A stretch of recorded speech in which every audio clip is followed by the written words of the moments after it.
জাতীয় শোক দিবস উপলক্ষে বাংলাদেশ ছাত্রলীগ আয়োজিত ভার্চুয়াল আলোচনা সভায় গণভবন থেকে বক্তব্য রাখছেন প্রধানমন্ত্রী শেখ হাসিনা। আমরা সরাসরি চলে যাচ্ছি সেখানে। সঙ্গীত কী হবে, আমার সোনার বাংলা, আমি তোমায় ভালোবাসি, এসবই কিন্তু অনেক শুরু থেকেই বঙ্গবন্ধু শেখ মুজিব সেগুলি ঠিক করে রেখেছিলেন এবং এই প্রতিটি ক্ষেত্রেই তিনি ছাত্রলীগেরই দায়িত্ব দিতেন। কারণ এটা আমার নিজের এখনও মনে আছে, যেমন স্লোগান দেওয়ার সময় বলেছিলেন যে এই স্লোগানটা আজকে মাঠে নিয়ে যাও, ধীরে ধীরে মানুষের মাঝে নাও, মানুষের মাঝে এটা ছড়িয়ে দেওয়া।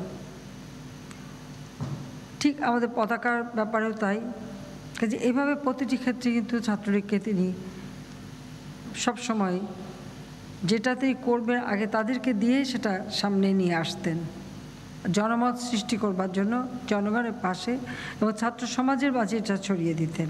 কারণ তিনি ছাত্র রাজনীতি থেকে তার রাজনীতি শুরু, কাজে সেই রাজনীতি থেকেই তিনি একটা দেশ স্বাধীন করে দিয়ে যান।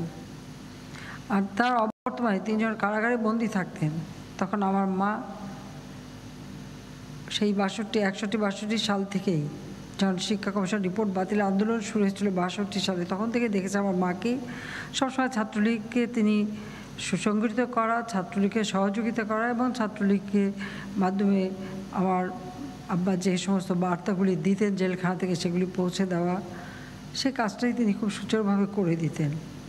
এবং প্রয়োজনে এমনকি তিনি, যেমন আমি আগে বলেছি, আমার লেখাও আছে যে নিজে বোরকা পরে সম্পূর্ণ ভিন্নভাবে ছাত্রলীগের সাথে দেখা করার জন্য, নেতাদের সাথে দেখা করার জন্য, বিশেষ করে 6 দফা দেওয়ার পর যখন 7ই জুনের হরতাল, সেই হরতালের যে আয়োজন, সেই আয়োজন করবার জন্য এবং এই আন্দোলনটাকে গড়ে তোলার সমস্ত কাজগুলি তিনি করেছিলেন। এবং ছাত্র নেতাদেরকে যত নির্দেশ দেওয়া, এবং সেখানে আমার বাবার কাছ থেকে যত নির্দেশনা তিনি শুনতেন, নিয়ে আসতেন এবং সেগুলি দিতেন, এবং আমরাও সেই সাথে সাথে সবসময় এই বার্তা পৌঁছে দেওয়ার কাজ করতাম।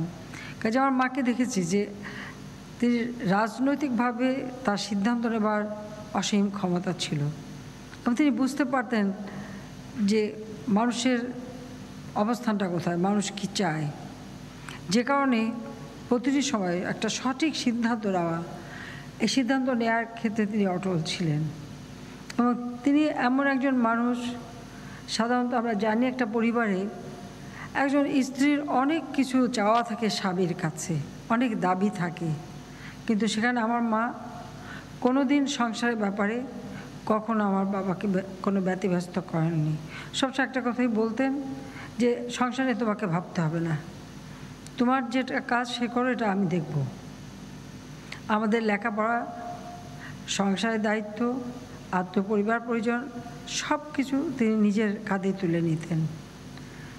কোনো দিন আমি বলতে পারবো না যে কোনো দাবি দেওয়া তার ছিল। অথচ ছোটোবেলা বাবা হারিয়েছিলেন, মা হারিয়েছিলেন অল্প বয়সে, এমনকি শেষ পর্যন্ত তার দাদাকেও হারান।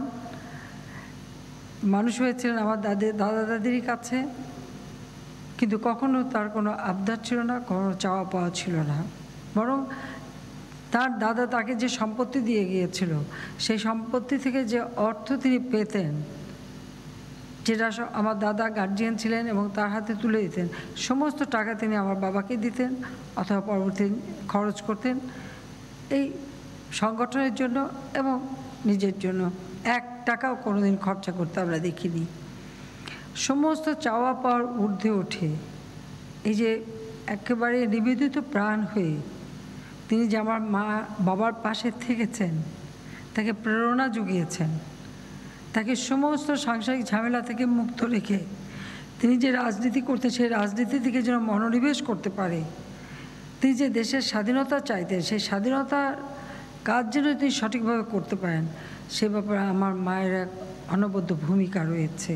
এটা খুব বিরল, কারণ আমরা এমনকি শুধু যে আমাদের ব্যাপারে তা না, যখন সকল নেতারা বন্দী হতো, আমাদের নিজেদের সংসার কিভাবে চলবে সেটা যেমন দেখতেন, আবার অন্য অন্য নেতার বাড়িতে তাদের স্ত্রীরা কেমন আছে, বাচ্চারা কেমন আছে, বাজার করতে পারে কিনা, বাজারে টাকা পৌঁছে দেওয়া, সেটাও কিন্তু তিনি দায়িত্ব পালন করতেন।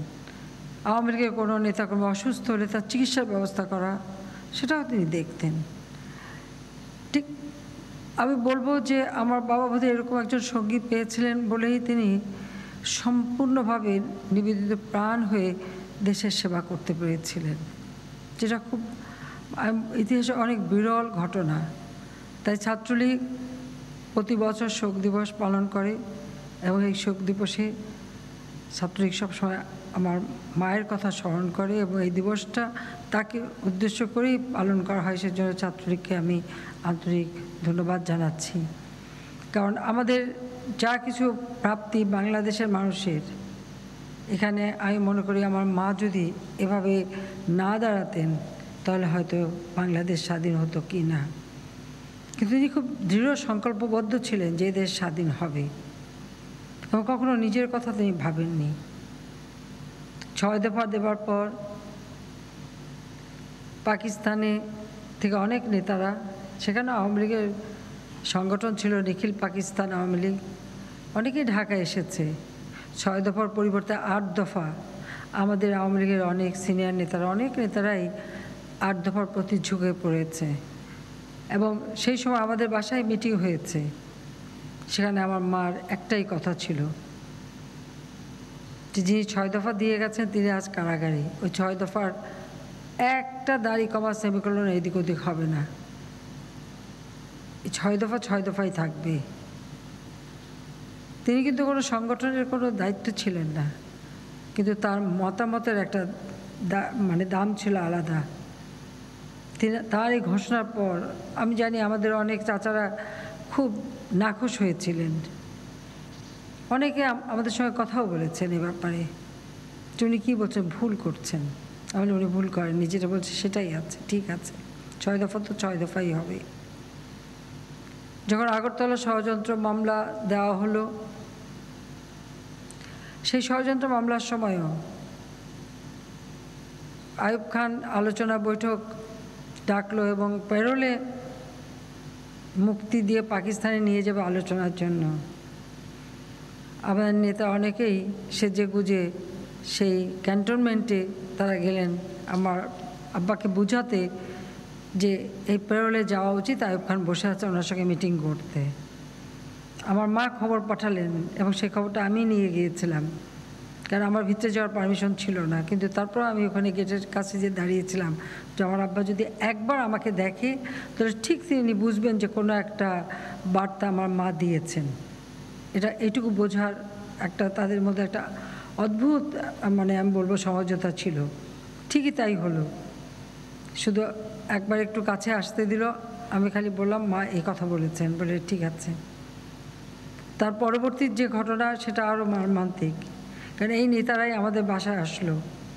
আমার মাকে সরাসরি বলল, আপনি কেমন লোক, আপনি জানেন না ওনাকে মেরে ফেলবে, আপনি তো বিধবা হবেন। মা বলল, আমি তো একা বিধবা হব, সঙ্গে আরও 34 জন যে আছে তাদের কি হবে, সেই সাথে বাংলাদেশের কি হবে? আপনারা ভুল করছেন, উনি প্যারোলে যাবেন না। যদি নিতে হয় আগরতলা ষড়যন্ত্র মামলা প্রত্যাহার করতে হবে, তাকে মুক্তি দিতে হবে, তবেই তিনি যাবেন, তাছাড়া যাবেন না। আপনারা দয়া করে ভুল করবেন না। কোনো কোনো নেতা আমার উপরেও খুব রুষ্ট হলেন, আমাকেও জিজ্ঞেস করলেন, তুমি কেমন মেয়ে, তুমি চাও না তোমার বাবা ফিরে আসুক? সেদিন খুব শক্তভাবে বলেছিলাম যে হ্যাঁ, আমার বাবা ফিরে আসুক, আমি চাই আমার বাবা আমার বাবার মতো মাথা উঁচু করেই আসবে। আপনারা কেন ভুল দিচ্ছেন?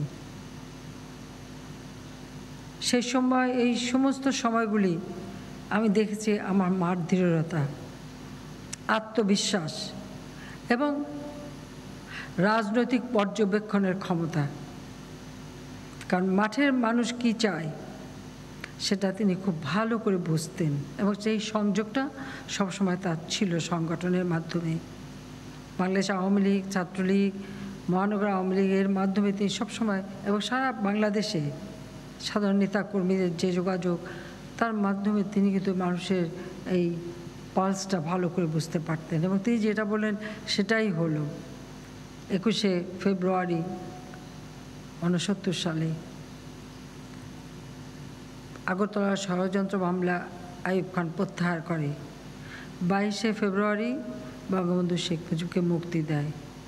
কারণ ছাত্রলীগ নেতৃত্বে, ছাত্রলীগের নেতৃত্বে তখন ছাত্র সংগ্রাম পরিষদ যে গঠিত হয়েছিল, সে 68 সাল থেকেই যে আন্দোলন শুরু এবং যেখানে গণ অভ্যুত্থান সৃষ্টি হলো 69 সালে, সেই মতিউর আসাদ সহ কত মানুষ জীবন দিয়ে রক্তের অক্ষরে লিখে গেল। সেখান থেকেই কিন্তু আমরা দেখেছি যে বাঙালির মানে জয় হবার যে সম্ভাবনা। বঙ্গবন্ধুকে তো আগরতলা ষড়যন্ত্র মামলার সময়ও হত্যা করার পরিকল্পনা নেওয়া হয়েছিল এবং সেই পরিকল্পনার অংশ হিসেবে জহুরুল হক, সার্জেন্ট জহুরুল হক, তাকে ওই বন্দি দশায় হত্যা করা হলো। তারপর কিন্তু মানুষ মাঠে নামলো, সেটা ছিল 15ই ফেব্রুয়ারি। প্রতিবাদের সমগ্র বাংলাদেশ উত্তাল এবং তারই পর্যায়ে কিন্তু বঙ্গবন্ধুকে মুক্তি দিতে বাধ্য হলো এবং সেই যে মিলিটারি কোর্ট বসানো হয়েছিল, সেই কোর্টের প্রধান যিনি বিচারপতি সহ সমস্ত ছাত্র সমাজ যে সেখানে আগুন জ্বালালো, সারা দেশ তখন আন্দোলনে উত্তাল। এবং এরপর 70-এর নির্বাচন। পাকিস্তানিদের একটা ধারণা ছিল তখনও কিন্তু এই দেশে সেই মুসলিম লীগ সহ অনেকগুলি রাজনৈতিক দল মিলে একটা 20 দলীয় ঐক্য জোট করেছিল আওয়ামী লীগের বিরুদ্ধে এবং তাদের কাছে ধারণা ছিল যে 20 দলীয় ঐক্য জোট যখন, তারা তো অনেকগুলি সিট পাবে, কাজে একক সংখ্যাগরিষ্ঠতা আওয়ামী লীগ কখনো পাবে না। কিন্তু বঙ্গবন্ধু শেখ মুজিব জানতেন এবং তিনি বলেছেন যে মাত্র 2টা সিট আমি হারাতে পারি, বাকি সব আমি পাবো। ঠিক রেজাল্ট তাই এসেছিল। সমগ্র পাকিস্তানের সংখ্যাগরিষ্ঠতা তিনি পেয়েছিলেন, কিন্তু ভুট্টো ইহাইয়া তারা তো ক্ষমতা দিতে রাজি না, কারণ বাঙালিরা তাদের কাছে সবসময় অবহেলিত। বাঙালিদের হাতে কোনোদিন ক্ষমতা দেবে না। 7ই মার্চের সেই ঐতিহাসিক ভাষণ আমি অনেকবার বলেছি, আবার বলি, কত মানুষের কত পরামর্শ, কেউ লিখিত নোট দিচ্ছেন, কেউ এটা বলছেন, কেউ ওটা বলছেন, সারাক্ষণ। এমনকি কোনো কোনো ছাত্র নেতারাও এসে বলছেন, লিডার এটাই বলতে হবে, নাহলে মানুষ হতাশ হয়ে যাবে।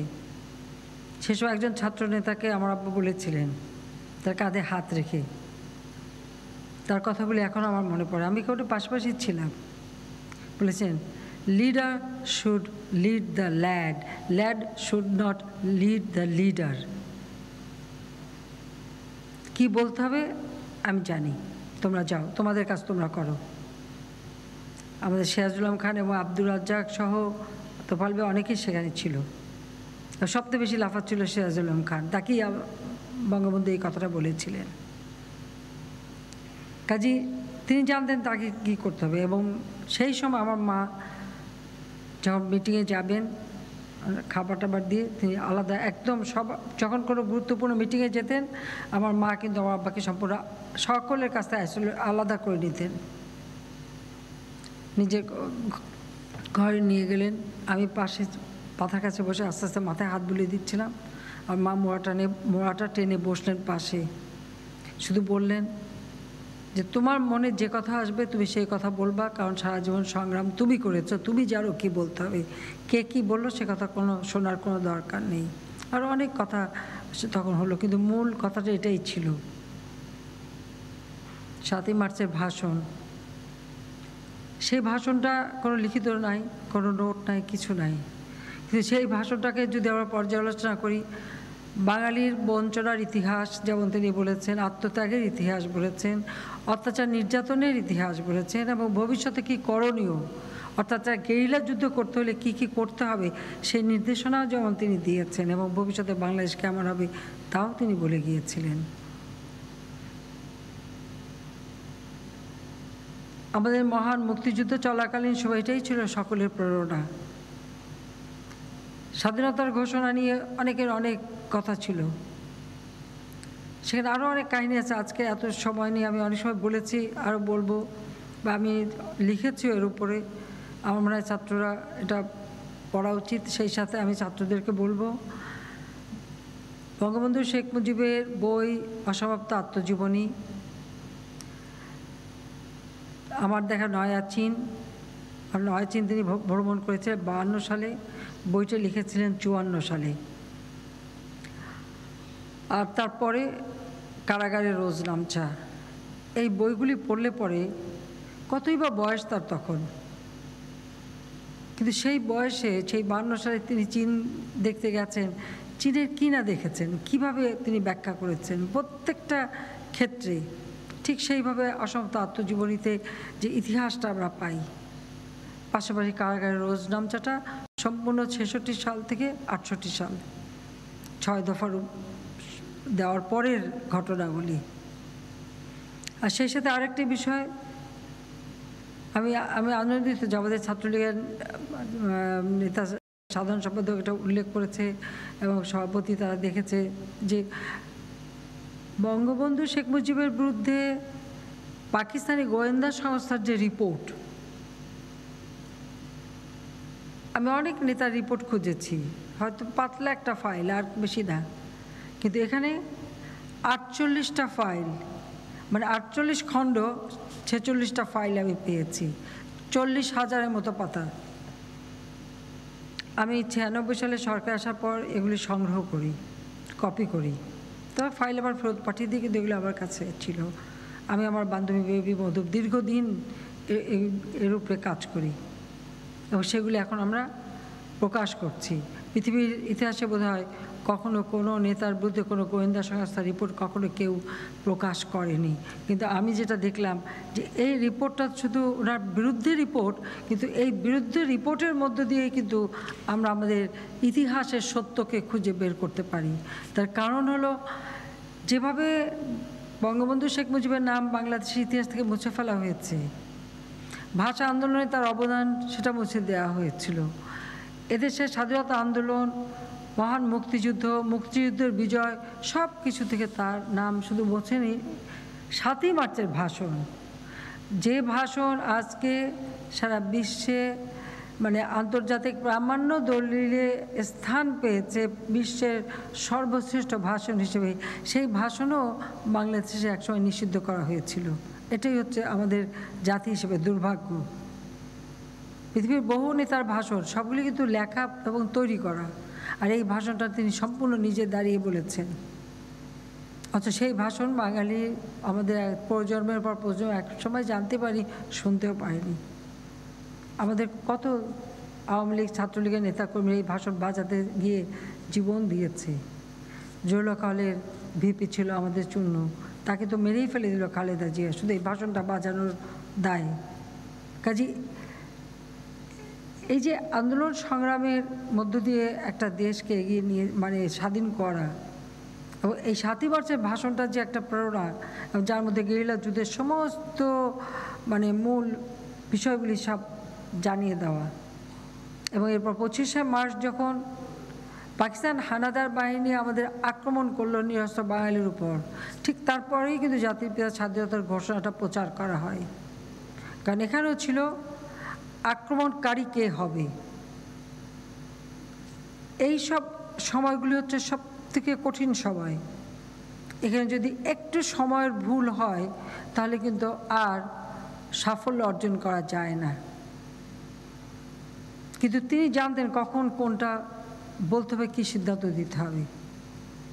কিন্তু তিনি যখন এই ঘোষণা দিলেন, স্বাধীনতার ঘোষণাটা যখন আমাদের তখন ইপিআর এবং পুলিশের ওয়্যারলেসের মাধ্যমে সমস্ত পৌঁছে দিলেন, এবং পুলিশের ইপিআরের মাধ্যমে এটা প্রচার করা হলো, আর পুলিশের ওয়্যারলেসের মাধ্যমে প্রত্যেক জেলায় জেলায় এই মানে স্বাধীনতার ঘোষণাটা পৌঁছে গেল। এবং আওয়ামী লীগের যে সংগ্রাম কমিটি 7ই মার্চের ভাষণে তিনি যে নির্দেশ দিয়েছিলেন, সেই সংগ্রাম কমিটির সদস্যরা সেই ঘোষণাটা সেগুলি সংগ্রহ করে সারা বাংলাদেশব্যাপী এটা প্রচার করলো। আওয়ামী লীগের নেতারা, ছাত্রলীগের নেতারা তারা এটা প্রচার করলো, মানুষকে জানালো যে স্বাধীনতা ঘোষণা দিয়েছে, আজকে আমরা স্বাধীন।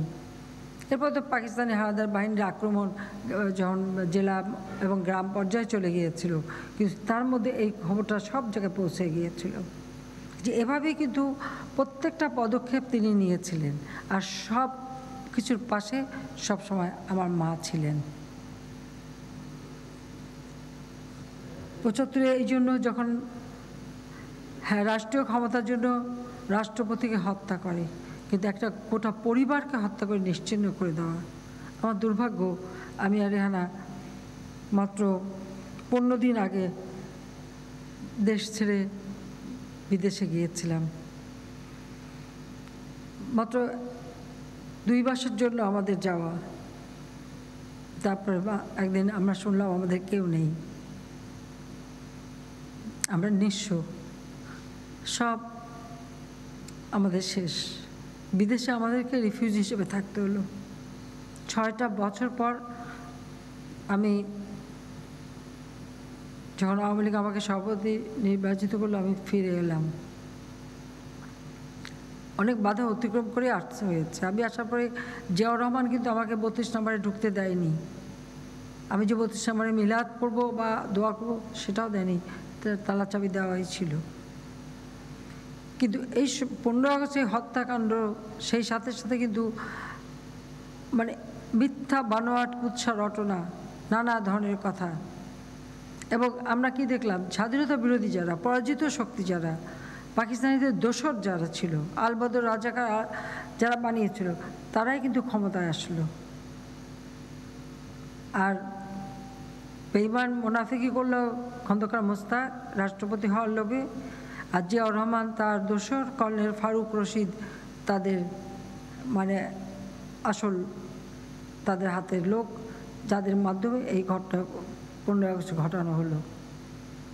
এবং কর্নেল ফারুক আজকে বিএনপি যতই গলাবাজি করুক, সত্যকে তারা চাপা দেবে কীভাবে?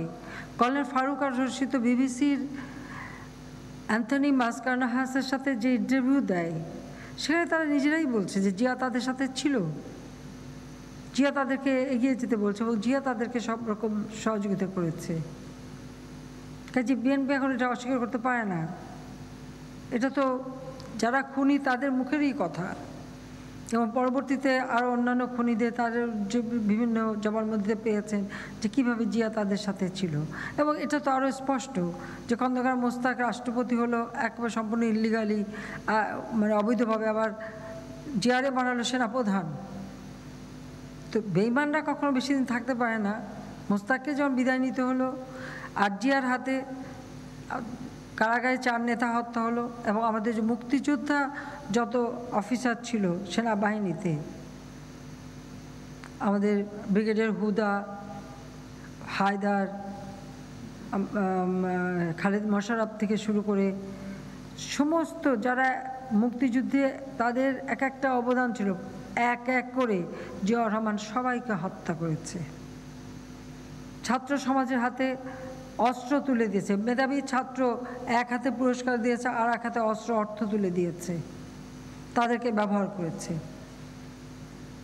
তাদেরকে বিভিন্নভাবে সেই হজে নেওয়ার জন্য বঙ্গবন্ধু কিনলেন জাহাজ, কি হিজবুল বাহার, আর সেই জাহাজে প্রমোত্তরী হিসেবে ব্যবহার করলো জিয়াউর রহমান, আমাদের ছাত্রছাত্রীদের নিয়ে সেখানে প্রমোত্তরী করলো।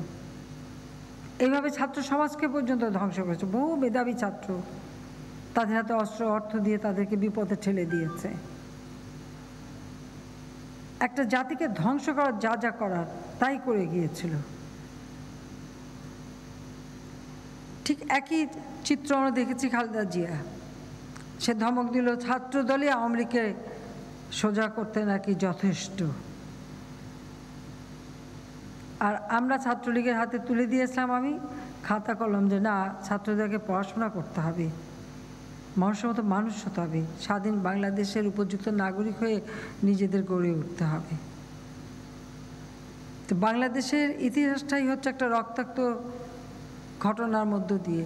বাংলাদেশে 75 সালের পর 18-19 বার কু হলো, আর যতবার কু হয়েছে সেনাবাহিনীর হাজার হাজার সৈনিক এবং অফিসারদের নির্বিচারে হত্যা করা হয়েছে। কেউ প্রতিবাদ করেনি, বরং জিয়ার প্রশংসা পঞ্চমুখ। আর এটাই নাকি গণতন্ত্র।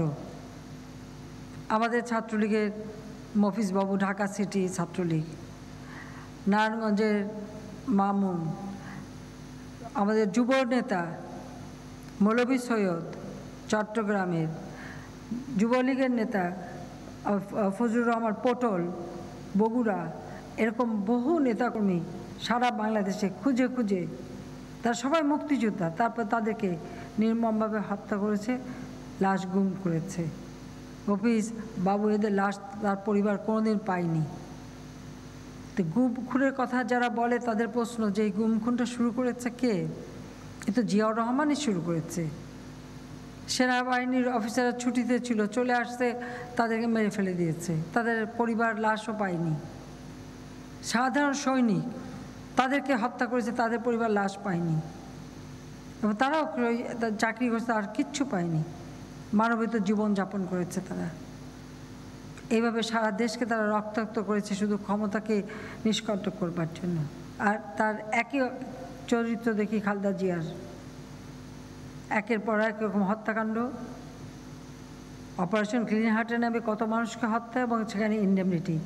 বঙ্গবন্ধুর হত্যাকারীদের ইন্ডেমনিটি দিয়ে গিয়েছিল জিয়াউর রহমান এবং পুরস্কৃত করেছিল। আর খালেদা জিয়া 2001 সালে ক্ষমতায় এসেই অপারেশন ক্লিন হার্টের নামে যাদেরকে দিয়ে এরকম মানুষ হত্যা করিয়েছে তাদেরকে আবার ইন্ডেমনিটি দিয়েছে, পুরস্কৃত করেছে। কাজে এদের জিয়ার স্ত্রী, জিয়ার ছেলে সবগুলিই হচ্ছে তাদের হাতে রক্তের দাগ, এবং তারা এভাবেই রাজনীতি করেছে। শিক্ষা দীক্ষা তো নাই, শুধু এই গুন্ডামি আর অত্যাচার আর এই খুনের রাজত্বই তারা কায়েম করতে চেয়েছিল। এবং তাদের অপকর্ম এটা তো ভাষায় বর্ণনা করা যাবে না।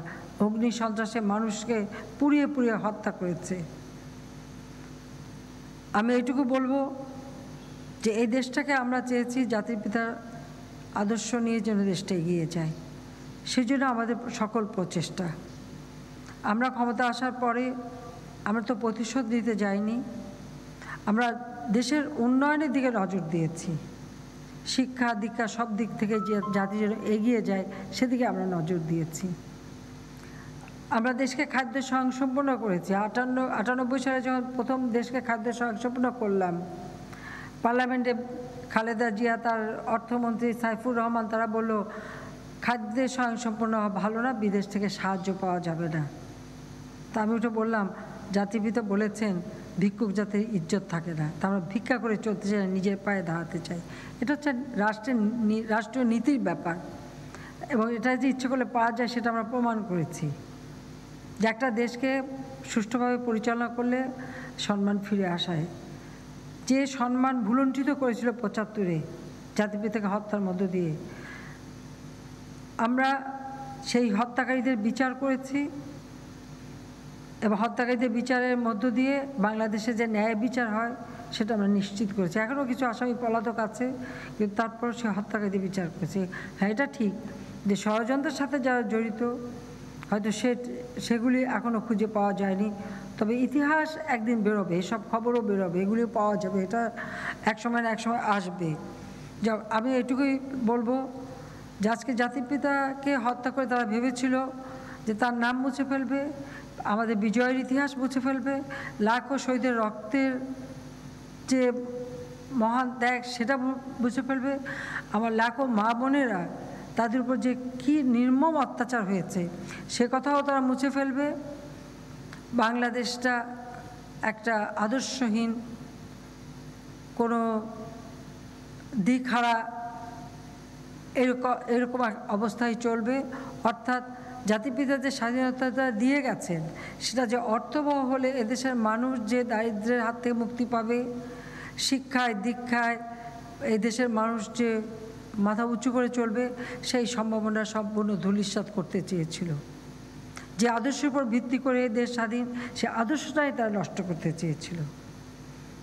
বাংলাদেশের জনগণের কাছে আমি কৃতজ্ঞ যে তারা ভোট দিয়ে তাদের সেবা করার সুযোগ দিয়েছে। আমি জানি আমার মতো সবজন হারা বা বেদনা নিয়ে কখনো কারো পক্ষে কাজ করা সম্ভব না, কিন্তু আমার ভিতরে একটা জিনিস কাজ করে যে আমার বাবারে দেখেছি সারাটা জীবন যে কষ্ট করেছেন তিনি, আমার মা যে কষ্ট করেছে, বা প্রত্যেকে আওয়ামী লীগের অগণিত নেতাকর্মী তাদের পরিবার দিনের পর দিন যে কষ্ট করেছে এই দেশের মানুষের জন্য, যে দেশের মানুষকে একটা সুন্দর জীবন দেবে। আজকে সেই কাজগুলি সম্পন্ন করতে দেয়নি। মাত্র 3.5 বছরের মতো যুদ্ধবিধ্বস্ত দেশ তিনি গড়ে তোলেন। পৃথিবীর কোনো দেশে কোনো নেতা এভাবে পারেনি যে এত অল্প সময়ের মধ্যে একটা যুদ্ধবিধ্বস্ত দেশ, সেই দেশটাকে সেই যুদ্ধের ভয়াবহতা কাটিয়ে উঠে উন্নয়নের দিকে এগিয়ে নিয়ে যায়। সেটা কিন্তু কোনো দেশ পারবে না। বঙ্গবন্ধুর মতো বলিষ্ঠ নেতৃত্ব ছিল বলে এটা সম্ভব হয়েছিল। আজকে রাষ্ট্র পরিচালনা করতে যে যখন যেখানে যে আইন যা দেখি সব কিছুর ভিত্তি তো তিনি রচনা করে দিয়ে গেছেন, কোনো কিছু বাদ দেননি। সমুদ্র সীমা আইন, আমরা স্যাটেলাইট পাঠিয়েছি উপরে, আজকে সেই ভূ উপগ্রহ কেন্দ্র, আমাদের স্থল সীমানা চুক্তি, সবই তো তিনি করে দিয়ে গেছেন, কোনো কিছু তো বাদ যায়নি। তো এত অল্প সময় এত আইন এত নীতিমালা তিনি কীভাবে করলেন আমার কাছে অবাক লাগে। কিন্তু সব কিছু থামাচাপা দেওয়া ছিল। জিয়াউর রহমান ক্ষমতা এসছে, এরশাদ এসছে, খালেদা জিয়া এসছে, ওই সমুদ্র সীমা আইন বা সমুদ্র সীমা আমাদের যে আছে এই অধিকারের কথা কি তারা কখনো বলেছে? বলেনি। স্থল সীমানা চুক্তি করে দিয়ে গেছেন, সেটাকে গোলামী চুক্তি হিসেবে বলা হয়েছে, কিন্তু সেই আমরা স্বাধীন দেশ, আমাদের তো একটা স্থল সীমানা লাগবে, সেটাও তো তারা করেনি। ক্ষমতাটা ছিল তাদের ভোগের বস্তু, আর আমার কাছে ক্ষমতাটা হচ্ছে একটা দায়িত্ব দেশের জনগণের জন্য, দেশের মানুষের জন্য। তাই আমি বলবো, রাজনীতি যারা করবে তাদের ভিতরে যদি দেশপ্রেম না থাকে আর দেশের মানুষের জন্য যে কোনো ত্যাগ স্বীকারের মনোভাব না থাকে, তো সেই নেতৃত্ব কখনো, হ্যাঁ সময় অল্প সময়ের জন্য বেশ জ্বলে ওঠা যায়, কিন্তু ওটা আবার নিভে যায়, সেটা মানুষকে কিছু দিতে পারে না। আর মানুষকে দিতে গেলে নিজের কথা বলতে হবে, দেশের মানুষের কথা ভাবতে হবে, মানুষের জন্য কাজ করতে হবে। কি পেলাম কি পেলাম না, মূল্যায়ন হলো কি হলো না, সেই চিন্তা করলে মানুষের জন্য কিছু করা যায় না। কিন্তু মানুষের জন্য কাজ করলে একদিন না একদিন অবশ্যই মূল্যায়ন হয়, এটাকেও বাধা দিতে পারে না। জাতির পিতা তো কখনো কিছু চাননি, পিছনে ফিরে তাকাননি, তিনি কাজ করে গেছেন। যখন ঢাকা বিশ্ববিদ্যালয় থেকে তাকে বহিষ্কার করা হলো, আমার দাদা বলেছিলেন যে তুমি বিলাতে যাও, ব্যারিস্টারি পড়ে আসো, তোমার সব খরচ আমি দেব। আমার দাদাই দিতে চেয়েছেন, তিনি কিন্তু যান নাই, বলতে আমার দেশের জন্য কাজ করতে হবে, আমি এতদিন বাইরে যেয়ে থাকতে পারবো না। এইভাবে তিনি নিজের জীবনটাকে উৎসর্গ করেছে এদেশের মানুষের জন্য। অথচ 15 আগস্ট যখন এই হত্যাকাণ্ড ঘটার পর কত মিথ্যা অপবাদ ছড়ানো হয়েছে, আজকে কোথায়? সব মিথ্যা কিন্তু মিথ্যাই রয়ে গেছে, সত্য আজকে উদ্ভাসিত, আজকে দেশে আন্তর্জাতিকভাবে সেই সত্য প্রকাশ হয়েছে। কাজে আত্মত্যাগ কখনো বৃথা যায় না। আমাদের প্রচেষ্টা যে আমরা চাই আমাদের দেশটা এগিয়ে যাক, এবং সবসময় বিশ্বের সাথে তাল মিলিয়ে আমাদের চলতে হবে। আমরা ডিজিটাল বাংলাদেশ গড়ে তুলব, এটা আমাদের নির্বাচনী ইস্তেহারে ছিল। আজকে ডিজিটাল বাংলাদেশ গড়ে তুলেছি বলেই তো আজকে এই যে আমরা ভিডিও কনফারেন্সিংয়ের মাধ্যমে আমরা কথা বলতে পারছি। এটা যদি না হতো তাহলে তো সবাই সব কিছু স্থবির হয়ে পড়ে থাকতে হতো। আমি আমাদের ছাত্রলীগকে ধন্যবাদ জানাই যে আমি যখন বলেছি, যখন কোভিডের জন্য মানুষ নিজে আত্মীয় স্বজন তার আপনজনের লাশ ফেলে চলে যায়,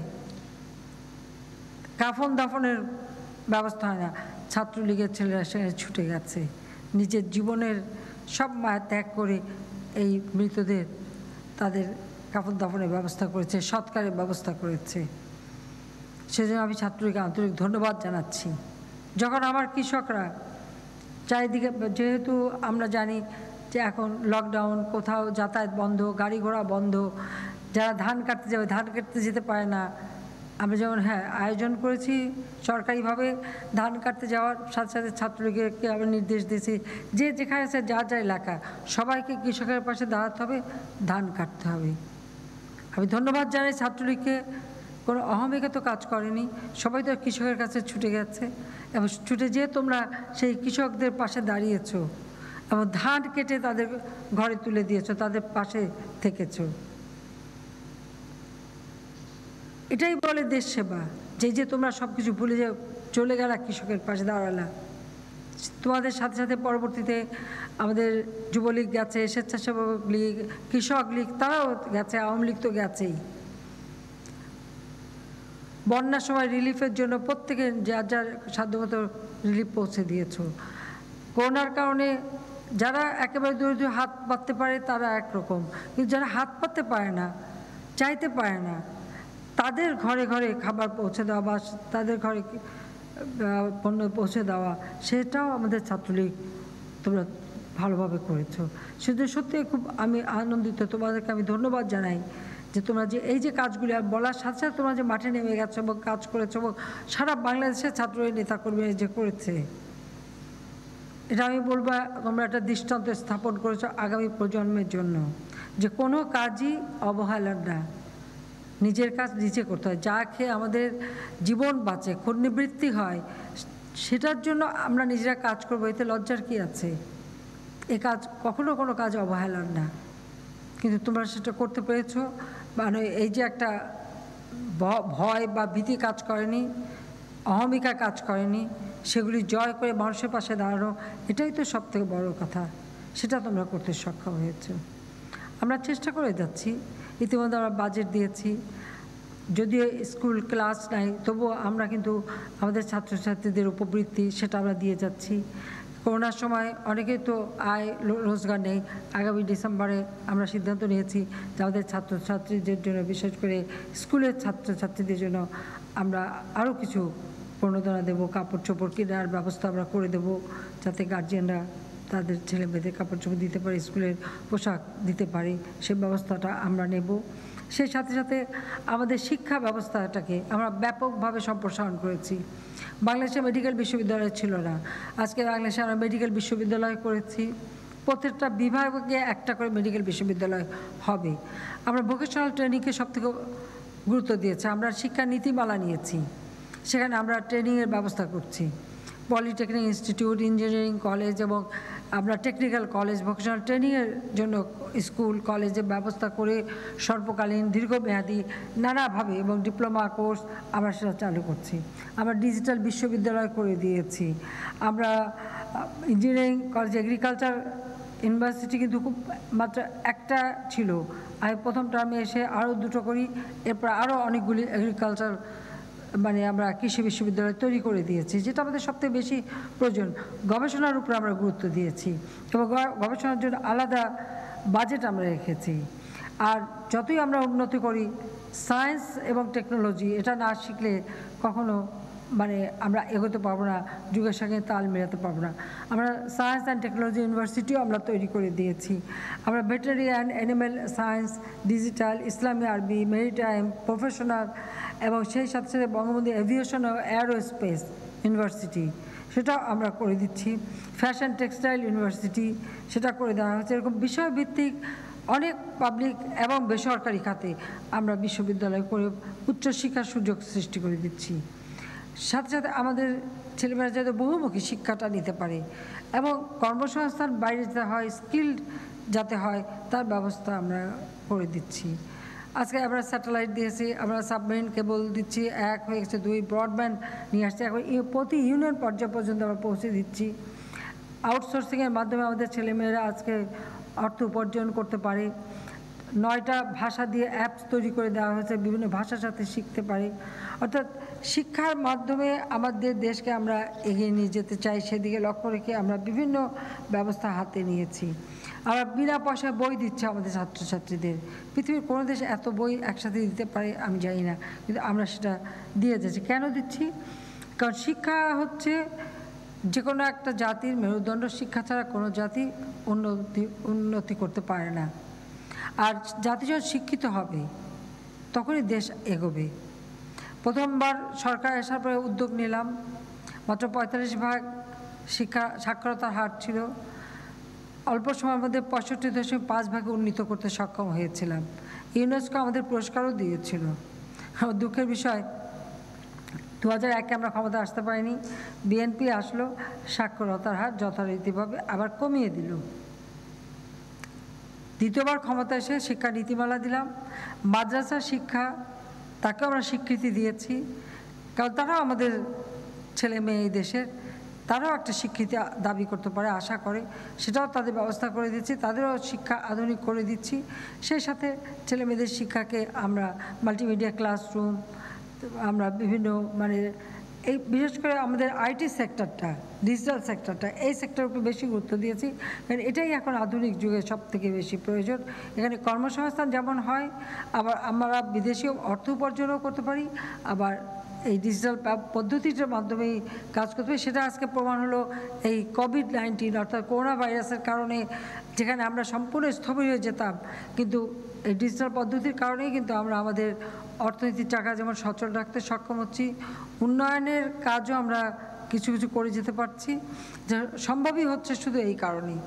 আজকে বিদ্যুৎ আমরা ৯৭% মানুষের ঘরে পৌঁছে দিয়েছি। আমাদের লক্ষ্য জাতির পিতার জন্ম শতবার্ষিকী আমরা হয়তো সেভাবে উদযাপন করতে পারিনি, কিন্তু আমরা প্রত্যেকটা ভূমিহীন মানুষের ঘর তৈরি করে দেব, আর সেই সাথে প্রত্যেকের ঘরে বিদ্যুতের ব্যবস্থা আমরা করে দেব, কোনো মানুষ গৃহহারা থাকবে না। আর সেই সাথে বৃক্ষরোপণের কথা আমরা ঘোষণা দিয়েছি। আমি আবারও ছাত্রলীগকে ধন্যবাদ জানাই, ব্যাপকভাবে তোমরা সবাই বৃক্ষরোপণ করে যাচ্ছ, এবং এটা কিন্তু অব্যাহত রাখতে হবে। পরিবেশ রক্ষা করা এটা আমাদের দায়িত্ব, এবং এই কাজটা ছাত্রলীগকে সবসময় করে যেতেই হবে।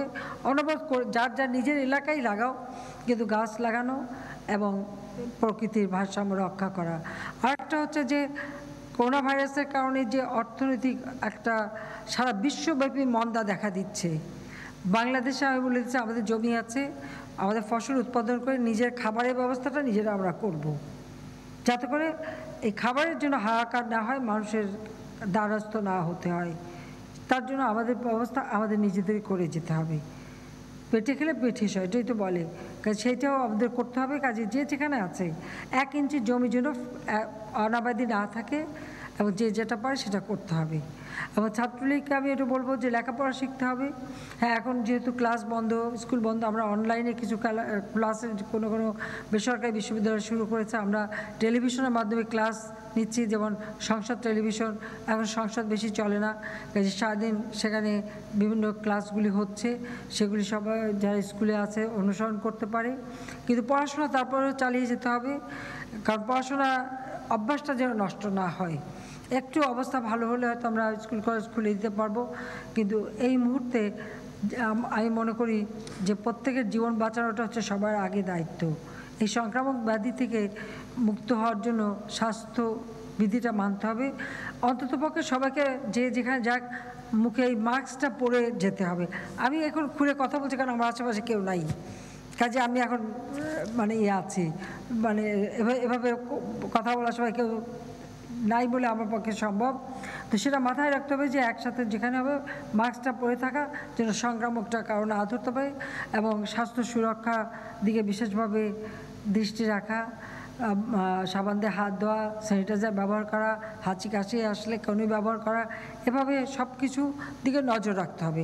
এবং আমি মনে করি আমাদের ছাত্ররা এবং ছাত্রকর্মীরা গ্রামে গঞ্জে যারা বসবাস করে তাদেরকে এই ব্যাপারে আরও সচেতন করতে হবে, উদ্যোগ নিতে হবে নিজেদের, কারণ বাবা মারা তাদের কথা শোনে, পাড়া প্রতিবেশী শোনে, কাজে আমার ছাত্রলীগকে এই ব্যাপারটা সচেতন হতে হবে। যাক, আমি অনেক অনেক অনেক কথা বললাম। আমি শুধু এটুকু বলবো যে জাতিপিতা কিন্তু শুধু দিয়েই গেছেন, কিছু নিয়ে যাননি। কারণ তাকে হত্যার পর যারা 15 আগস্টে শাহাদাত বরণ করেছে কাউকে কিন্তু কোনো কাফন দাফনও দেওয়া হয়নি, জানাজাও দেওয়া হয়নি। যেহেতু আমার বাবার লাশটা টুঙ্গিপাড়া গিয়েছিল, সেখানে মৌলানা সাহেব এবং যারা আশেপাশে এসেছিলেন অল্প 4-5 জন ছিল, তারা জোর করেছিল বলে তাকে একটু গোসলের সুযোগ দিয়েছিল, কিন্তু কাফনের কাপড় সেটা কেনার মতো সেখানে দোকানও ছিল না, খোলাও ছিল না, কারফিউ দেওয়া হয়েছিল। বাংলার গরিব মা তাদেরকে যে রেড ক্রিসেন্টের মাধ্যমে রিলিফ দিতেন, সেই রেড ক্রস হসপিটাল, আমার দাদি নামে একটা হসপিটাল করা হয়েছিল, সেখানে বেশ কিছু এই কাপড় রাখা ছিল। সেখান থেকে কয়েকটা কাপড় নিয়ে এসে সেই রিলিফের কাপড় পাড় ছেড়ে, সেই শাড়ির পাড় ছেড়ে সেই কাপড় দিয়েই আমার বাবাকে কাফন দেওয়া হয়েছিল। অর্থাৎ তিনি তার ওই গরিব মা, গ্রামের মানুষ, দরিদ্র মানুষ, তাদের যেটুকু দিতে পারতেন সেই কাপড়টা জড়িয়েই কিন্তু তিনি চলে গেছেন। বাংলার মানুষের কাছ থেকে কিছু নিয়ে যাননি, দিয়েই গেছেন, শেষ পর্যন্ত রক্তটাও দিয়ে গেছেন। কাজে আমি এটুকুই বলবো, কোনো আত্মত্যাগ বৃথা যায় না। তিনি যে স্বপ্ন দেখেছেন এদেশের মানুষের জীবন মান উন্নত করবে, ওইটাই একমাত্র আমার লক্ষ্য, যে দেশের মানুষের ভাগ্য পরিবর্তন করে তার স্বপ্নের সোনার বাংলা যেন গড়তে পারি। এবং ছাত্রলীগের আজকের যারা নেতৃত্ব এবং আগামী দিনেও যারা নেতৃত্ব আসবে তাদেরকে এটুকুই বলবো যে দেশপ্রেমে উদ্বুদ্ধ হয়ে জাতির পিতার আদর্শ বুকে নিয়ে ছাত্রলীগের মূল মন্ত্র ধারণ করে তোমরা এগিয়ে যাবে, সেটাই আমি চাই। ত্যাগের মধ্য দিয়েই শান্তি, ভোগের মধ্যে না, এই কথাটা সকলে মনে রাখবে। এবং জাতির পিতার আদর্শ নিয়ে যদি চলো, দেশের মানুষকে কিছু দিতে পারবে।